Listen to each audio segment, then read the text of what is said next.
नमस्कार दोस्तों, मैं पिंटू शर्मा परिवर्तन क्लासेस में आपका स्वागत और अभिनंदन करता हूं।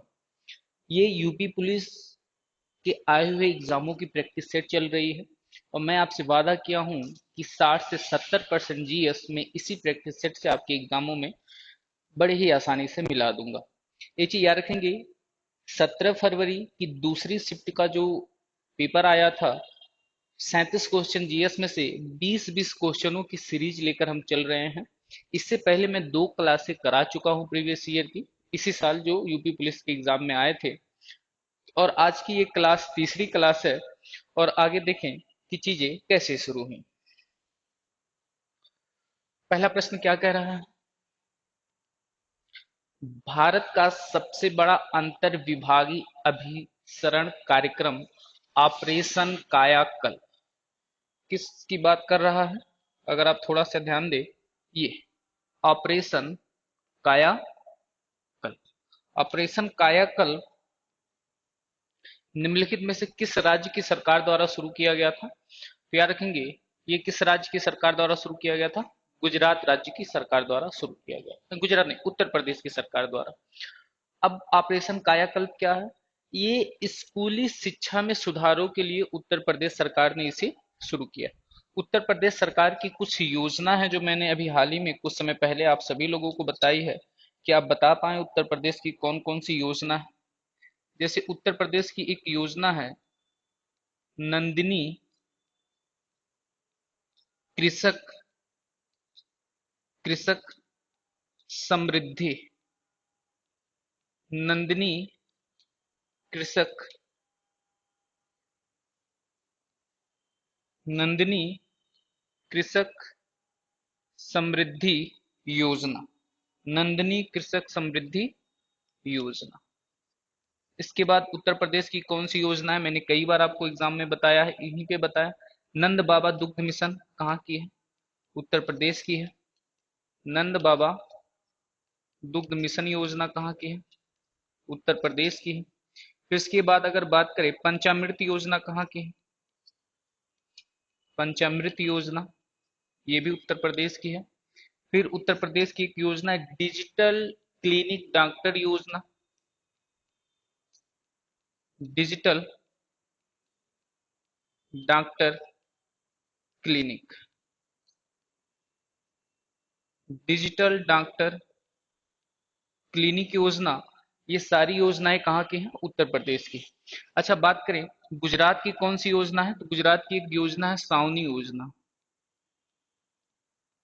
सावनी योजना का संबंध कहाँ से है? गुजरात की। महाराष्ट्र की योजना क्या है? महाराष्ट्र की एक योजना है छत्र योजना। ये आप याद रखेंगे, छत्र योजना किस राज्य की है? महाराष्ट्र की है।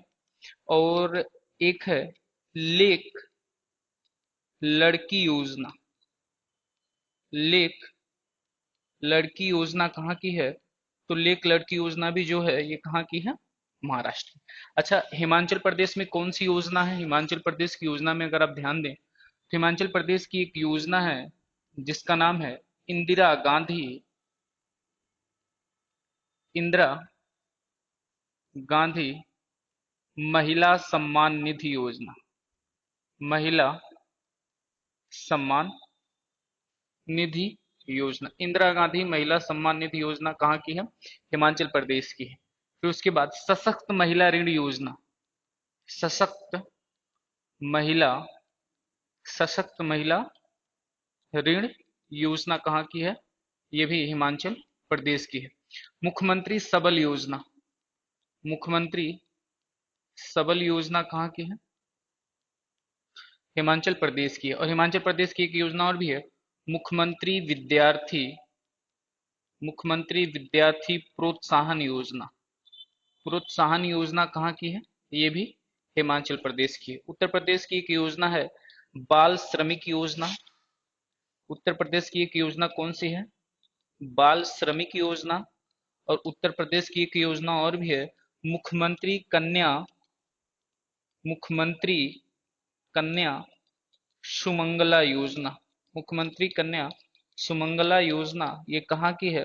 ये उत्तर प्रदेश की है। चूंकि आप यूपी पुलिस उत्तर प्रदेश का एग्जाम देने वाले हैं, तो ये सारा डाटा आपके लिए बहुत जरूरी है। याद रखिएगा, परिवर्तन क्लासेस आपके लिए बेहतर कंटेंट के लिए जाना जाता है और जाना जाएगा भी ऑफलाइन में भी।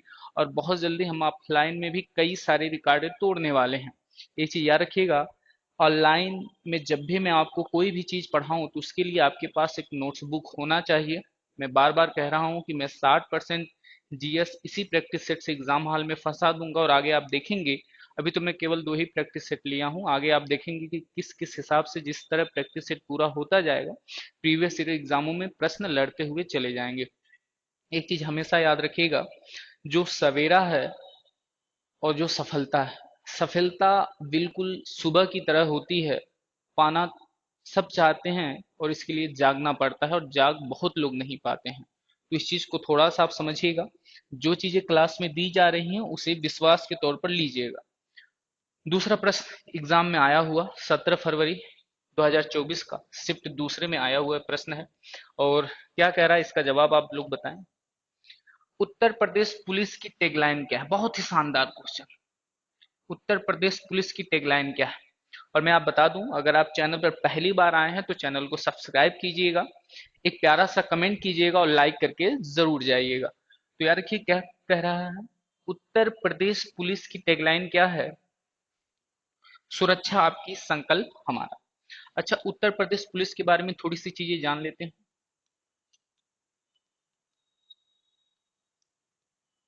उत्तर प्रदेश पुलिस,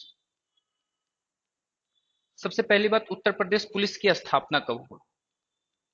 उत्तर प्रदेश पुलिस की स्थापना कब हुआ? तो इस पुलिस की स्थापना हुआ 1863 में। और कहां पर हुआ था? प्रयागराज में। उस समय कहां पर? प्रयागराज में। अच्छा, बात करें हेडक्वार्टर कहां पर है? एक इसका हेडक्वार्टर है लखनऊ में। एक इसका हेडक्वार्टर कहां पर है? लखनऊ में। अच्छा, बात करें कि उत्तर प्रदेश पुलिस, जो पुलिस का सबसे बड़ा मुखिया होता है उसे डीजीपी कहा जाता है, और जो पुलिस का सबसे छोटा होता है उसे हवलदार कहा जाता है। तो उत्तर प्रदेश के डीजीपी वर्तमान में कौन है? डीजीपी को हम महानिर्देशक बोलते हैं। महानिदेशक, महानिर्देशक नहीं, महानिदेशक। तो DGP, director general of police, ये है वर्तमान में प्रशांत कुमार। वर्तमान में ये कौन है? प्रशांत कुमार। प्रशांत कुमार उत्तर प्रदेश के वर्तमान डीजीपी कौन है? प्रशांत कुमार। बहुत इंपॉर्टेंट क्वेश्चन, और इसका ऑप्शन डी सही है। अगला प्रश्न क्या कह रहा है? आर्यभट्ट प्रेक्षण विज्ञान अनुसंधान संस्थान। बहुत अच्छा प्रश्न। आर्यभट्ट प्रेक्षण विज्ञान अनुसंधान संस्थान उत्तराखंड राज्य के निम्नलिखित में से किस जिले में स्थित है? तो याद रखेंगे, नैनीताल में। अच्छा, उत्तराखंड में आप मुझे बताइए, देहरादून पड़ता है या नहीं पड़ता? देहरादून, उत्तराखंड में देहरादून पड़ता है या नहीं पड़ता? तो देहरादून में 2 अनुसंधान है, आप याद रखेंगे कौन कौन सा अनुसंधान। एक अनुसंधान है वन अनुसंधान केंद्र, वन अनुसंधान, या तो संस्थान करके पूछेगा, संस्थान करके, या तो आपसे पूछेगा वन अनुसंधान केंद्र करके, दो में से कोई एक पूछेगा। दूसरा, पेट्रोलियम अनुसंधान कहां पर है? पेट्रोलियम अनुसंधान केंद्र, पेट्रोलियम अनुसंधान केंद्र कहां पर है? तो पेट्रोलियम अनुसंधान केंद्र कहां पर भी है? देहरादून में है। इसके अलावा अगर आप थोड़ा सा ध्यान दें, आपसे पूछ लेगा जैसे कि चलिए बताइए, हल्दी अनुसंधान केंद्र कहां पर है? हल्दी अनुसंधान केंद्र, हल्दी अनुसंधान केंद्र। फिर उसके बाद प्लाज्मा अनुसंधान केंद्र रक्त में होता है, प्लाज्मा अनुसंधान केंद्र, प्लाज्मा अनुसंधान केंद्र। फिर पूछेगा आपसे कि गन्ना अनुसंधान केंद्र कहां पर है? गन्ना अनुसंधान केंद्र। आम अनुसंधान केंद्र कहां पर है? आम अनुसंधान केंद्र, गन्ना अनुसंधान केंद्र, आम अनुसंधान केंद्र। विष अनुसंधान केंद्र कहां पर है? विष अनुसंधान केंद्र कहां पर है? औषधि अनुसंधान केंद्र कहां पर है? औषधि, औषधि अनुसंधान केंद्र कहाँ पर है? औषधि अनुसंधान केंद्र कहाँ पर है? आलू अनुसंधान केंद्र कहाँ पर है? आलू अनुसंधान केंद्र कहाँ पर है? और ये सब के बारे में प्रश्न पूछे तो जवाब क्या होगा, ध्यान से समझिए। हल्दी अनुसंधान केंद्र आपका तमिलनाडु में है। प्लाज्मा अनुसंधान केंद्र आपका गांधीनगर। गांधीनगर कहाँ पे पड़ता है? तो गांधीनगर आपका पड़ता है गुजरात में। गन्ना अनुसंधान केंद्र कहाँ पर है? लखनऊ में। गन्ना अनुसंधान केंद्र कहाँ पर? लखनऊ में। आम अनुसंधान केंद्र, विष अनुसंधान केंद्र, औषधि अनुसंधान केंद्र, ये सारे अनुसंधान केंद्र आपके कहाँ पर हैं? लखनऊ में। लखनऊ में। आलू अनुसंधान केंद्र की बात करेगा तो ये आपका कहाँ पड़ता है? शिमला में। आलू अनुसंधान केंद्र कहाँ पड़ता है? शिमला में। आप ध्यान दें, आपसे पूछ ले अखिल भारतीय, ध्यान से समझिएगा, अखिल भारतीय, अखिल भारतीय आयुर्विज्ञान, अखिल भारतीय आयुर्विज्ञान संस्थान, अखिल भारतीय आयुर्विज्ञान संस्थान जिसे एम्स भी हम बोलते हैं, AIIMS, all India institute for medical science, AIIMS भी कहा जाता है। इसके अलावा आपसे पूछ ले कृषि अनुसंधान केंद्र कहाँ पर है? कृषि अनुसंधान केंद्र कहाँ पर है? कृषि अनुसंधान केंद्र कहाँ पर है? प्रदूषण नियंत्रण बोर्ड कहाँ पर है? कौन सा? जल प्रदूषण, जल प्रदूषण नियंत्रण बोर्ड कहाँ पर है? जल प्रदूषण नियंत्रण बोर्ड केंद्र कहाँ पर है? भारतीय मौसम विज्ञान संस्थान कहाँ पर है? भारतीय मौसम विज्ञान संस्थान कहाँ पर है? तो भारतीय मौसम विज्ञान संस्थान कहाँ पर है? तो याद रखिएगा, ये सारी चीजों के बारे में जब बात करेगा, ये सारी चीजें कहाँ पर हैं? तो ये सारी चीजें आपके हैं नई दिल्ली में। कहाँ पर है? नई दिल्ली में। इस प्रश्न का सही जवाब क्या होगा कि आर्यभट्ट प्रक्षेपण विज्ञान अनुसंधान संस्थान कहाँ पर है? तो उत्तराखंड के नैनीताल में। इस चीज को आप याद रखेंगे और इतना नोट कर लीजिए, फिर आगे चला जाए। और ये रहा अगला प्रश्न। अगला प्रश्न क्या कह रहा है? G20 का पूर्ण रूप क्या है? बहुत अच्छा प्रश्न। G20 का पूर्ण रूप क्या है? Group of 20। G20 का पूर्ण रूप क्या है? Group of 20। अच्छा, G20 के बारे में थोड़ी सी चीजें जान लेते हैं कि G20 से हमें हमारे एग्जामों में प्रश्न क्या क्या पूछ सकता है। G20, सबसे पहली बात, इसे ग्रुप ऑफ 20 बोलते हैं, यानी इसकी स्थापना कब हुआ G20 की? तो इसकी स्थापना हुआ, याद रखेंगे, 1999 में। इसके अलावा बात करें कि इसके बारे में थोड़ा सा, 20 वित्त मंत्रियों, 20 वित्त मंत्रियों तथा केंद्रीय केंद्रीय बैंक गवर्नरों का समूह, गवर्नरों का समूह। अच्छा, इसमें शामिल देश कौन कौन से हैं? शामिल देश, अगर शामिल देश की बात करेगा तो याद रखेंगे 19 देश हैं। एक यूरोपीय संघ है, यूरोपीय यूनियन, 27 देश हैं। और हाल ही में 2023 में अफ्रीकी संघ घोषित हुआ। 2023 में कौन सा संघ घोषित हुआ? अफ्रीकी संघ। देशों की संख्या 55 और अफ्रीकी संघ की स्थापना हुआ था 2001 में। इसके अलावा याद रखें, G20 की 2022 में बैठक कहाँ पर हुई है? 2022 में जो 17वीं बैठक थी, ये बैठक कहाँ पर हुई थी? तो 2022 की जो 17वीं बैठक थी, ये हुई थी इंडोनेशिया में। कहाँ पे हुई थी? इंडोनेशिया में। अच्छा, 2023 की बैठक कहाँ पर हुई इसकी? 2023 की बैठक, 2023 की बैठक जो थी, ये 18वीं बैठक थी। और ये आपकी 2023 की बैठक हुई थी नई दिल्ली। नई दिल्ली, नई दिल्ली में एक मैदान है, प्रगति मैदान। कौन से मैदान में? प्रगति मैदान में हुई है, जो 9 से लेकर 10 सितंबर तक चली है। 9 से लेकर 10 सितंबर 2023 तक चली है। 2023 की इसकी बैठक नई दिल्ली के प्रगति मैदान में हुई है। 9 से लेकर 10 सितंबर तक चली है। बात करें 2023 की बैठक में, मोटो क्या था? मोटो, मोटो क्या था? तो मोटो था वसुधैव कुटुंबकम। वसुधैव, वसुधैव कुटुंबकम।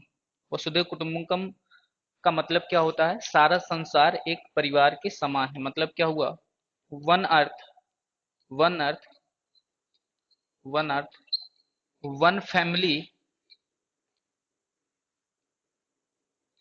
One family, one future, one future. इसके अलावा याद रखें कि कमल, इसका प्रतीक, प्रतीक क्या बनाया गया था? तो प्रतीक बनाया गया था कमल को, जिसमें 7 पंखुड़ियां थी, 7 पंखुड़ियां थी। 2022, 2023, 2024 की बैठक कहां पर होगी? G20 ग्रुप 2024 की बैठक, 2024 की बैठक 19वीं होगी। और 2024 की जो 19वीं बैठक होगी ये कहां पर होगी? तो याद रखेंगे ये होगी इंडोनेशिया, नई दिल्ली, वसुदेव, ब्राजील में। कहां पर बैठक होगी? ब्राजील में। तो याद रखिएगा G20 का पूर्ण रूप का नाम क्या है? Group of 20। स्थापना 1999 में। 20 वित्त मंत्रियों, केंद्रीय गवर्नरों का समूह है। शामिल देश 19, एक यूरोपीय देश, 27 देश हैं यूरोपीय में, फिर अफ्रीकी संघ जिसमें 55 देश हैं। नोट कीजिए और आगे चला जाए। ये रहा आपका अगला प्रश्न। संयुक्त राज्य अमेरिका में स्थित ग्रांड कैनियन निम्नलिखित में से किस नदी द्वारा निर्मित किया गया है? संयुक्त राज्य अमेरिका, संयुक्त राज्य अमेरिका, इसे यूएसए बोला जाता है, यूनाइटेड स्टेट ऑफ अमेरिका। राजधानी वाशिंगटन डीसी, मुद्रा यहाँ पर डॉलर चलती है। स्थित ग्रांड कैनियन निम्नलिखित में से किस नदी पर स्थित है? तो याद रखेंगे कोलराडो नदी पर स्थित है। आगे चला जाए, अगला प्रश्न क्या कह रहा है? भारत में राष्ट्रव्यापी जीएसटी का विचार सबसे पहले निम्नलिखित में से किसके द्वारा प्रस्तावित किया गया था? अभी हाल ही में मैंने आपसे कल एक क्लास लिया था, यूपी पुलिस के एग्जाम में ही पूछा हुआ प्रश्न है कि, और कल ही मैंने आपको ये बताया था कि जीएसटी को लेकर कब कौन सा संविधान संशोधन हुआ, कब कौन सी चीजें हुई। अगर आप दूसरी क्लास नहीं किए हैं तो एक बार उसे कर लीजिएगा। और याद रखिएगा ये कल की ही क्लास में मैंने बताया था, तो कौन सी समिति थी?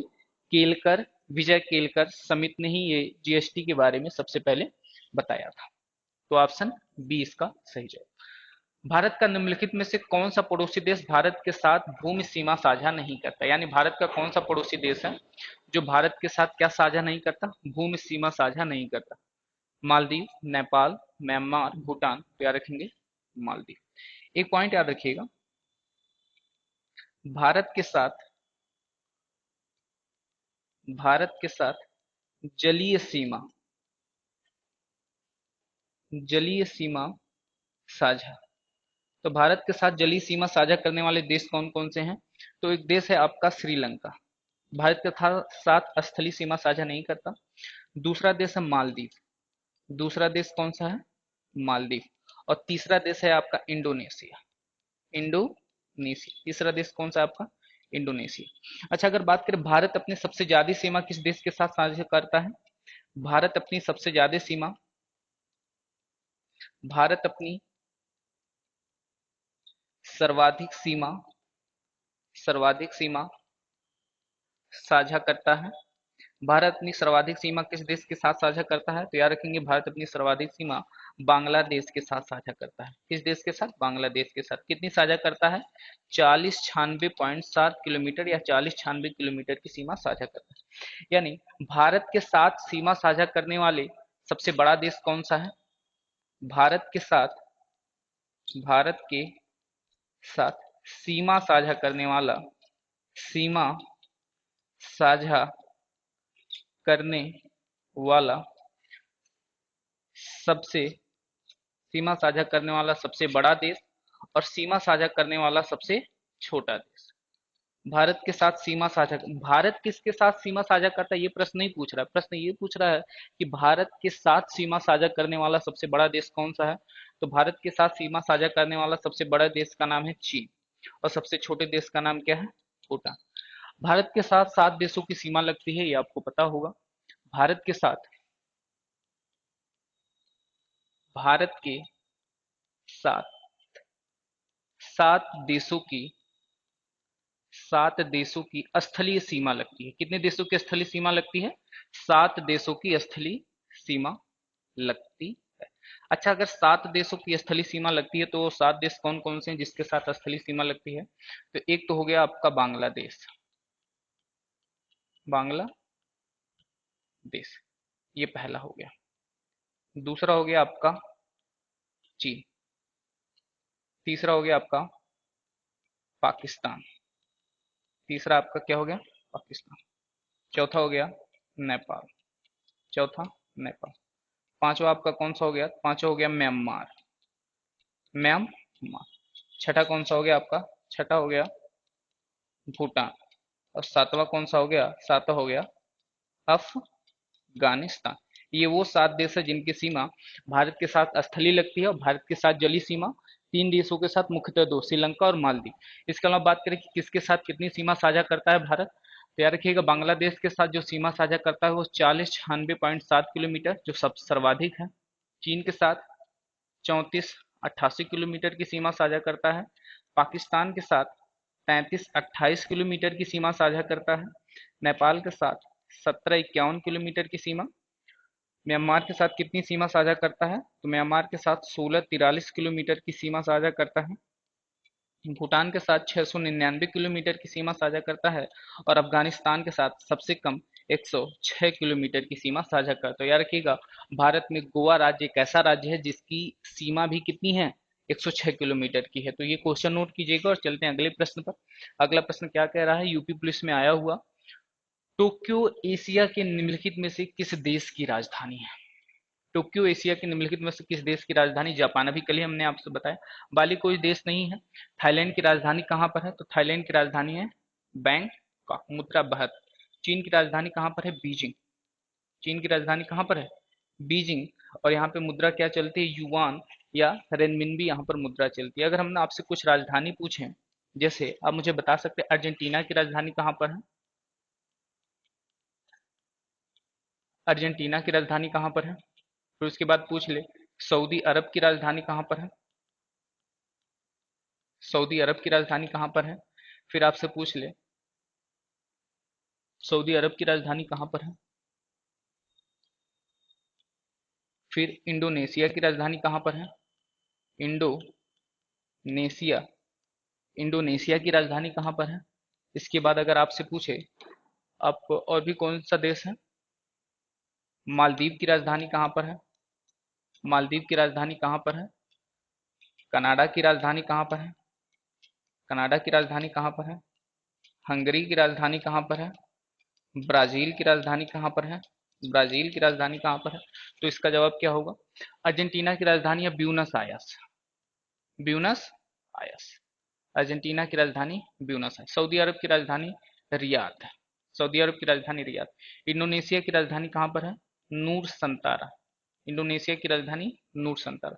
मालदीव की राजधानी कहाँ पर है? माले। कनाडा की राजधानी ओटावा। कनाडा की राजधानी ओटावा। हंगरी की राजधानी बुडापेस्ट। हंगरी की राजधानी कहाँ पर है? बुडापेस्ट में। ब्राजील की राजधानी ब्रासीलिया। ब्राजील की राजधानी कहाँ पर है? ब्रासीलिया। अच्छा आप पूछ ले रोम की राजधानी कहाँ पर है? रोम। रोम की राजधानी कहाँ पर है? इससे पूछ ले आपकी मिस्र की राजधानी कहाँ पर है? मिस्र की राजधानी कहाँ पर है? तो रोम की राजधानी है इटली। रोम की राजधानी कहाँ पर है? इटली। मिस्र की राजधानी कहाँ पर है? मिस्र की राजधानी है काहिरा। मिस्र की राजधानी कहाँ पर है? तो मिस्र की राजधानी है काहिरा। इसके बाद इसका सही जवाब क्या होगा? Option A Japan. प्रश्न संख्या 9 क्या कह रहा है? थंगका या थांगका, थंगका या फिर आपसे पूछ लेगा थांगका, थंगका या थांगका निम्नलिखित में से किस राज्य की सबसे लोकप्रिय कला शैली है? तो याद रखेंगे किसकी? ये सिक्किम की। कला शैली मतलब वहां पर पेंटिंग की जाती है। भारत में प्रमुख चित्रकारियां अलग अलग राज्यों में की जाती हैं। जैसे आपसे पूछ ले कि मधुबनी, मधुबनी और मिथिला, मधुबनी और मिथिला चित्रकारी कहाँ की है? मधुबनी और मिथिला चित्रकारी याद रखेंगे ये बिहार में खूब की जाती है। मधुबनी और मिथिला चित्रकारी बिहार में खूब की जाती है। इसके बाद आपसे पूछ ले जादू पाटिया, जादू पाटिया चित्रकला कहाँ पर होती है? तो याद रखेंगे बिहार और झारखंड में खूब होती है। जादू पाटिया चित्रकला कहाँ पर होती है? बिहार और झारखंड में खूब खूब होती है। एक आप नाम सुनोगे कलमकारी, कलमकारी। उसके बाद एक होता है चिकनकारी, चिकनकारी। फिर एक होता है पट्टचित्र शौली, पट्टचित्र और शौरी। इसके बाद एक होता है काली घाट, काली घाट पेंटिंग कहाँ पर होती है? तो अलग अलग राज्यों की अलग अलग पेंटिंग है। कलमकारी पेंटिंग कहाँ पर होती है? ये होती है आंध्र प्रदेश में। कहाँ पर होती है? आंध्र प्रदेश में। चिकनकारी कहाँ पर होती है? चिकनकारी या चौक पेंटिंग ये लखनऊ। कहाँ पर होती है? लखनऊ। पट्टचित्र या सौरा पेंटिंग कहाँ पर होती है? उड़ीसा। पट्टचित्र या सौरा पेंटिंग कहाँ पर होता है? उड़ीसा। काली घाट पेंटिंग कहाँ पर होती है? तो काली घाट पेंटिंग होती है पश्चिम बंगाल। काली घाट पेंटिंग कहाँ पर होती है? पश्चिम बंगाल में होती है। इसका सही जवाब क्या होगा? Option A Sikkim. अगला प्रश्न क्या कह रहा है, एक बार ध्यान से देखें। नर्मदा निम्नलिखित में से किस में मिलती है? नर्मदा निम्नलिखित में से किस में मिलती है? तो याद रखेंगे ये अरब सागर में मिलती है। कहाँ पर मिलती है? नर्मदा निम्नलिखित में से किस में मिलती है? अरब सागर में मिलती है। जब आप कभी भारत का मैप पढ़ेंगे तो पेपर में दो चीजें आपसे बहुत पूछी जाती है। पेपर में दो चीजें आपसे बहुत पूछी जाती हैं। वो कौन सी दो चीजें हैं जो पेपर में खूब पूछी जाती हैं? अगर आप ध्यान दें, ये तो आपका हो गया पूर्व, और ये हो गया आपका क्या? पश्चिम। और अगर आप थोड़ा सा ध्यान दें इस तरफ और इस तरफ, इस तरफ जो है आपका अरब सागर, इस तरफ क्या है? अरब सागर। इस तरफ अरब सागर, और इस तरफ जो है वो बंगाल की खाड़ी। बंगाल की खाड़ी। तो पेपर में कई बार प्रश्न पूछता है बंगाल की खाड़ी में गिरने वाली नदियां कौन सी हैं, या पूर्व की ओर बहने वाली नदियां कौन सी हैं, अरब सागर में गिरने वाली नदियां कौन सी, या पश्चिम की ओर बहने वाली नदियां कौन सी हैं। आइए उन सबको हम दूर करते हैं। पहला प्रश्न आपसे क्या पूछता है? पश्चिम की ओर बहने वाली नदी। पश्चिम की ओर, पश्चिम की ओर, या फिर पश्चिम की ओर ना करके पूछ लेगा अरब सागर। क्या पूछ लेगा? अरब सागर। पश्चिम की ओर बहने वाली नदी, बहने वाली नदी, नदियां। एक नदी तो नहीं, कई सारी नदी है। पश्चिम की ओर बहने वाली नदियां कौन कौन सी? एक आसान सी ट्रिक मैं बता रहा हूं, आप उसे पढ़ लीजिएगा। इससे ज्यादा आपको पढ़ने की जरूरत नहीं पड़ेगी, प्रश्न इसी में से लड़ जाएगा। ट्रिक कौन सी है? नमस्ते। नमस्ते लंदन। नमस्ते लंदन। अब यहां से कौन कौन सी नदियां आएंगी? जैसे यन से आ जाएगी नर्मदा नदी। कौन सी नदी? नर्मदा नदी। और आपसे वही प्रश्न भी पूछा है, नर्मदा नदी यहाँ पर क्या होगा? नर्मदा। नर्मदा एक क्या है? नदी है। वही आपसे प्रश्न भी पूछा है कि नर्मदा नदी निम्नलिखित में से किस में मिलती है? तो अरब सागर में मिलती है। अरब सागर कहाँ पड़ता है? देश के पश्चिम में पड़ता है। पश्चिम की ओर बहने वाली, अरब सागर में बहने वाली नदी कौन सी? नर्मदा नदी। फिर यम से क्या आ जाएगा? यस से, टी से, और यम से। अब बात ध्यान से, नर्मदा नदी, माही नदी, यस से हो जाएगा साबरमती नदी, साबरमती नदी। और टी से हो जाएगा ताप्ती नदी, ताप्ती नदी। और लंदन से याद कर लेंगे कौन सी नदी? लूनी नदी। लंदन से याद कर लेंगे कौन सी नदी? लूनी नदी। ये वो नदियां हैं जो पश्चिम की ओर बहती हैं। अगला पेपर में प्रश्न क्या पूछता है? पश्चिम पूर्व की ओर बहने वाली नदियां, पूर्व की ओर, या फिर पूछ लेगा बंगाल की खाड़ी में बहने वाली नदियां। बंगाल की खाड़ी में गिरने वाली या पूर्व की ओर बहने वाली नदी, बहने वाली नदियां, पूर्व की ओर बहने वाली नदियां। अब इसके बाद देखा जाए पूर्व की ओर बहने वाली नदियां कौन कौन सी होंगी, कोई बताएगा? कौन कौन सी नदियां हैं जो पूर्व की ओर बहती हैं? चलिए देखिए, पूर्व की ओर बहने वाली नदियों की एक आसान सी ट्रिक है, गोद में काका। गोद में कौन? काका। अब कौन कौन सी नदी है? याद रखें, गो से आ जाएगा गोदावरी। गो से आ जाएगा क्या? गोदावरी, गोदावरी नदी। द से आ जाएगा आपका दामोदर नदी, दा, दामोदर नदी। यम से आ जाएगा महानदी। माही और महानदी दो अलग अलग हैं, याद है।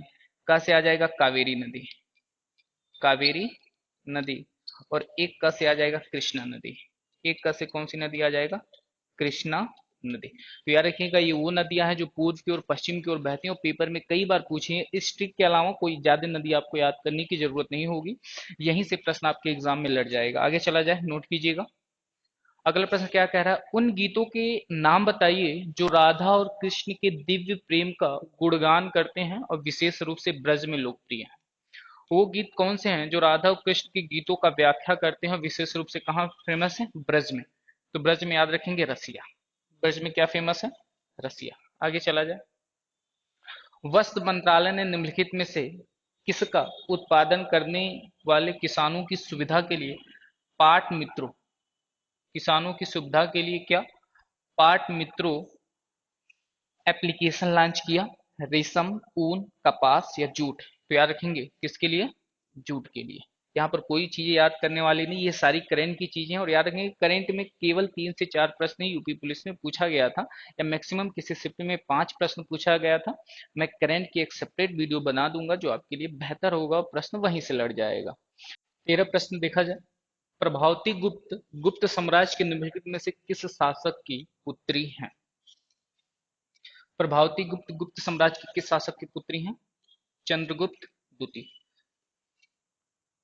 अच्छा बात करें गुप्त वंश का, गुप्त वंश या फिर गुप्त साम्राज्य, गुप्त वंश या फिर गुप्त साम्राज्य। ये जो प्रभावती गुप्त हैं, इनकी माँ का क्या नाम था, प्रभावती गुप्त की माँ का नाम था, याद रखेंगे, कुबेर नागा। माँ का क्या नाम था, कुबेर नागा। जो किस वंश से संबंधित थी, नाग वंश से। जो किस वंश से संबंधित थी, नाग वंश से। याद रखेंगे गुप्त वंश साम्राज्य या गुप्त वंश में एक प्रश्न पूछा है कि गुप्त वंश को भारतीय इतिहास का स्वर्णकाल कहा गया है। गुप्त वंश के शासनकाल को भारतीय इतिहास का, भारतीय काल का स्वर्णकाल कहा गया, स्वर्ण काल कहा गया। क्या कहा गया है, स्वर्णकाल कहा गया। फिर इसके बाद अगर आप ध्यान दें, गुप्त वंश का जो संस्थापक था, संस्थापक, तो गुप्त वंश के संस्थापक का नाम है श्रीगुप्त। गुप्त वंश के संस्थापक का नाम क्या है, श्रीगुप्त। श्रीगुप्त के बाद जो अगला शासक आया था वो आया था घटोत्कच, घटोत्कच। घटोत्कच के बाद जो अगला शासक आया था वो आया था चंद्रगुप्त, चंद्रगुप्त प्रथम। और चंद्रगुप्त प्रथम से एक पॉइंट याद रखिएगा, गुप्त वंश का सबसे प्रतापी शासक। चंद्रगुप्त प्रथम क्या था, गुप्त वंश का, गुप्त वंश का सबसे शक्तिशाली, सबसे शक्तिशाली शासक, सबसे शक्तिशाली शासक। इसने गुप्त संवत भी चलाया था। कौन सा संवत चलाया था, गुप्त संवत चलाया था। और गुप्त संवत कब चलाया था, 319 320 ईस्वी में इसने कौन सा संवत चलाया था, गुप्त संवत चलाया था। चंद्रगुप्त प्रथम के बाद जो अगला शासक हुआ था वो हुआ था समुद्रगुप्त। वो कौन सा शासक हुआ था, समुद्रगुप्त। इससे ज्यादा आपको गुप्त वंश में पढ़ने की जरूरत नहीं है। गुप्त वंश से प्रश्न बनेगा तो यहीं से प्रश्न बन जाएगा। गुप्त वंश के बारे में अगर बात करें तो याद रखेंगे गुप्त वंश को, इसे भारत का नेपोलियन, इसे क्या बोलते हैं, भारत का नेपोलियन या फिर कविराज बोलते हैं। भारत का नेपोलियन या कविराज कहते हैं। और ये जो था समुद्रगुप्त, ये संगीत प्रेमी था। कैसा था, संगीत प्रेमी। गुप्त वंश का कौन सा शासक संगीत प्रेमी था, समुद्रगुप्त। और विष्णु का उपासक था। और क्या था ये, विष्णु का उपासक था, विष्णु का उपासक, विष्णु का उपासक था। समुद्रगुप्त के समय इसके दरबारी कवि का नाम क्या है, दरबार में दरबारी इतिहासकार रहते थे, उनका नाम है हरिसेन। उनका नाम क्या है, हरिसेन। दरबार में कौन रहते थे, तो याद रखेंगे हरिसेन रहते थे। कौन रहते थे, हरिसेन, हरिसेन रहते थे। समुद्रगुप्त के बाद जो अगला शासक आया वो कौन सा आया, समुद्रगुप्त के बाद, समुद्रगुप्त के बाद अगला शासक आया चंद्रगुप्त द्वितीय, चंद्रगुप्त द्वितीय। चंद्रगुप्त द्वितीय के बारे में आप याद रखेंगे, पहला इसे विक्रमादित्य की उपाधि धारण की। कौन सी उपाधि धारण की थी? विक्रमादित्य। विक्रमादित्य की उपाधि धारण की, उपाधि धारण की। और जो समुद्रगुप्त थे ये अश्वमेध की उपाधि धारण किए थे। उसके बाद चांदी के सिक्के चलवाए थे, चांदी के सिक्का चलवाए थे, चांदी के सिक्के चलवाए थे। तो याद रखिएगा चीनी यात्री फायान इन्हीं के समय में आया था। चीनी यात्री फायान आया था। चीनी यात्री फायान किसके शासनकाल में आया था? इन्हीं के शासनकाल में आया था। चंद्रगुप्त के बाद कौन आया था? तो याद रखेंगे कुमारगुप्त, स्कंदगुप्त, स्कंदगुप्त। फिर उसके बाद आया कौन था? विष्णुगुप्त। कौन आया था? विष्णुगुप्त। और याद रखेंगे विष्णुगुप्त गुप्त वंश का सबसे अंतिम शासक था। विष्णुगुप्त कौन था? गुप्त वंश का सबसे अंतिम शासक, गुप्त वंश का सबसे अंतिम शासक था। इसके बाद आगे चला जाए, इससे ज्यादा कुछ प्रश्न नहीं बनेगा। अगला क्या कह रहा है? निम्नलिखित में से किसने संविधान के प्रत्येक पृष्ठ की सीमाओं को डिजाइन, संविधान से प्रश्न है, प्रत्येक पृष्ठ की डिजाइन यानी संविधान की डिजाइन किसने तैयार किया था? तो याद रखेंगे नंदलाल बोस। संविधान के बारे में कुछ चीजें समझिए और इससे बाहर संविधान से प्रश्न जा नहीं सकता। क्या प्रश्न समझना है आपको? पहला, संविधान को बनने में कुल समय कितने लगा? संविधान को बनने में समय, संविधान को बनने में समय कितना लगा? तो याद रखेंगे बनने में समय 2 वर्ष 11 माह और कितना दिन लगा? 18 दिन लगा। संविधान को बनाने में कुल राशि का खर्च कितना आया? कुल राशि का खर्च तो याद रखेंगे 64 लाख रुपए आया था। एग्जैक्ट बात करें तो 63,69,700, 63,69,729 रुपए। तो ये आपसे उतना ज्यादा जरूरी नहीं है, बस आप इतना याद रखिएगा कि कितना खर्चा हुआ था। तो 64 लाख रुपए। और ये जो 64 लाख रुपए है ये लगभग में है, लगभग। इसके बाद आगे बात करें कि इसी संविधान को किसने लिखा? संविधान को जैसे डिजाइन तो तैयार नंदलाल बोस ने किया, लेकिन मूल प्रति को किसने लिखा? संविधान को लिखा किसने? अगर लिखने में प्रश्न आ जाए तो दो प्रश्न पूछता है। एक प्रश्न पूछता है कि इंग्लिश में किसने लिखा, और एक प्रश्न पूछता है कि हिंदी में किसने लिखा। कोई बता पाएगा? इंग्लिश में लिखने वाले व्यक्ति का नाम है प्रेम बिहारी, प्रेम बिहारी नारायण। ये जो ऑप्शन डी में है प्रेम बिहारी नारायण रायजादा, इन्होंने इंग्लिश में लिखा था और मूल कॉपी इंग्लिश में ही लिखी गई थी। हिंदी में किसने लिखा था? वसंत, वसंत कृष्ण वैद्य। हिंदी में किसने लिखा था? वसंत कृष्ण वैद्य। अच्छा याद रखेंगे मेरी बात समझ। संविधान आंशिक रूप से लागू कब हुआ था? आंशिक रूप से लागू हुआ था 26 नवंबर 1949 को। संविधान पूर्णतः लागू कब हुआ? संविधान पूर्णतः लागू कब हुआ था? संविधान पूर्णतः लागू हुआ था 26 जनवरी 1950 को। बात करें संविधान पर हस्ताक्षर, हस्ताक्षर कितने लोगों ने किया है? संविधान पर हस्ताक्षर जो किए हैं वो 284 लोगों ने संविधान पर हस्ताक्षर किया है। इसके बाद अगर आगे प्रश्न पूछ ले इसी संविधान से, तो संविधान वर्तमान में किसके बॉक्स में रखा है? वर्तमान में सेंट्रल लाइब्रेरी के, वर्तमान में सेंट्रल लाइब्रेरी के हीलियम के बॉक्स में रखा गया है। हीलियम के बॉक्स में रखा गया है। वर्तमान में जो मूल संविधान है वो किस बॉक्स में रखा गया? तो याद रखेंगे हीलियम के बॉक्स में रखा गया जो सेंट्रल लाइब्रेरी में है। इसके अलावा अगर बात करें आप समझ पाए तो संविधान का जनक किसे बोलते हैं? याद रखेंगे भीमराव अंबेडकर। संविधान का जनक किसे बोलते हैं? भीमराव अंबेडकर को बोला जाता है। इसका कुल वजन में प्रश्न पूछता है तो इंग्लिश में 13 किलो वजन है, और हिंदी में प्रश्न पूछेगा तो उसका कितना वजन है? 14 किलो वजन है। पेपर में कई बार यहाँ से प्रश्न बना हुआ है तो इसे कॉपी पे छापिएगा और आगे चला जाए। हाल ही में विश्व के निम्नलिखित में से किस देश में तमिल कवि और दार्शनिक तिरुवल्लुर की प्रतिमा का अनावरण किया गया है। तो कहाँ पर अनावरण किया गया, तो याद रखेंगे अनावरण हुआ है फ्रांस में। फ्रांस की राजधानी पेरिस।